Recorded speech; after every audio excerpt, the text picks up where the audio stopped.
Welcome back, Rock Raiders. I'm your host, RR Slugger, and today we're taking a look at the first of the small vehicles, the Tunnel Scout.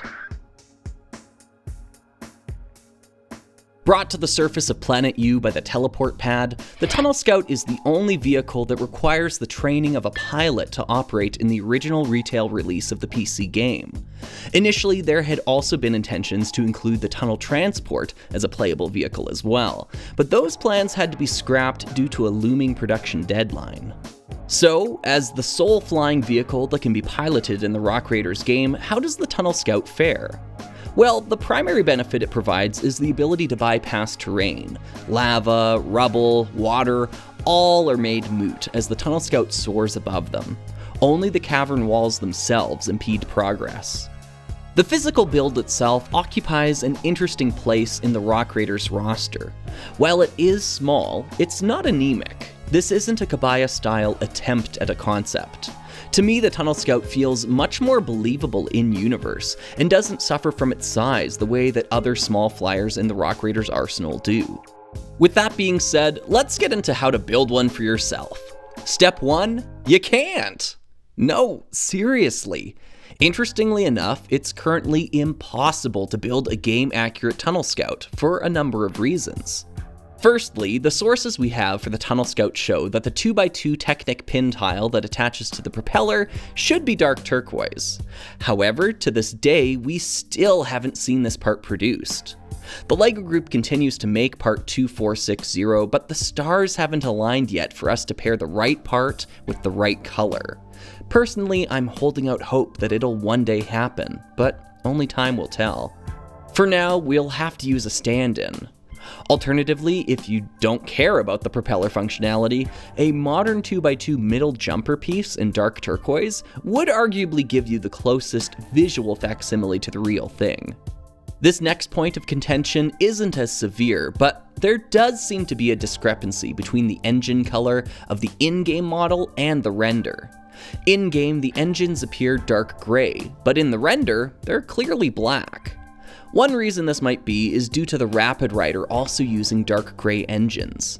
Maybe the decision was made to simply reuse the texture for the Tunnel Scout. Either way, it's up to you to decide which design looks better. If we go by our list of priorities, then the render takes precedence in our reconstruction efforts here. By the way, Juniper suggested that we flip the middle two priorities around.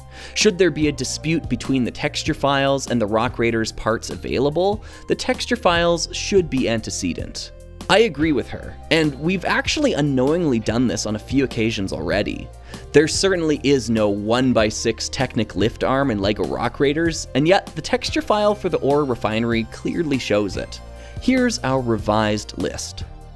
The last point I wanted to mention about the pains of reconstructing the Tunnel Scout involves the front assembly.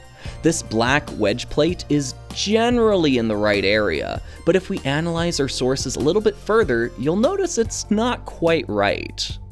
This oddity took a large amount of head scratching to figure out. Disassembling the model shows us that this tab on the dark gray 30303 prevents us from placing the wedge plate in the correct spot. So, what's going on here? Are the pieces overlapping each other incorrectly in the render? Possibly, but remember, the renders were all more than likely based on physical models at some point in time.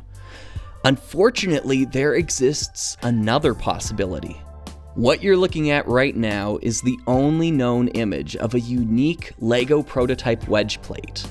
Although this example is light gray, the 1x1 cutaway would be perfect for explaining this issue with the Tunnel Scout. When paired with another identical mold, this would allow both the wedge plates and 30303 to sit on the same plane. But this part was never released in any color, let alone the one we need. So what other options are available to us? Beyond heresy, I think our next best option hails from 2015 in part 18646. Although rounded, this wedge plate has the exact cutaway we need for our Tunnel Scout, making for what I would consider to be the most accurate recreation we can achieve with our current means. Let's take a look at all the parts we'll need and get building.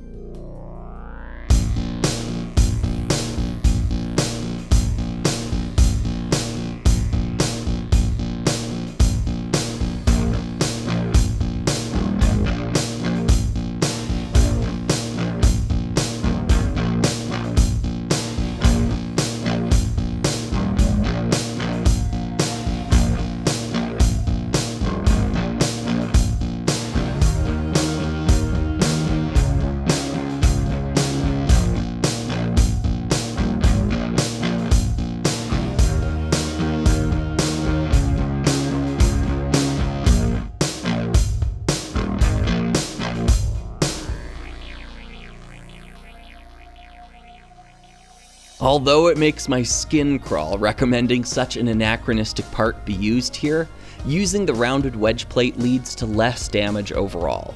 Implementing the straight wedge plate requires knowingly rearranging or replacing other parts inaccurately. With the rounded wedge plate, only one part is wrong, and in the scenario we're faced with here, an imperfect solution is the best we can do. It's a real shame that the physical model for the Tunnel Scout is so mired in complications, as I think this is otherwise a really strong outing for Rock Raiders. Had the proper parts been realized, I could imagine this would have made for a compelling Wave 2 release. Or maybe an inclusion in the big box PC game, a la Biker Bob. As is, however, we'll have to settle for our less than perfect imitation. There's still one more small vehicle we need to tackle, and I promise it's not impossible to build it. I've been your host, RR Slugger, and I'll see you next time for some more high adventure deep underground.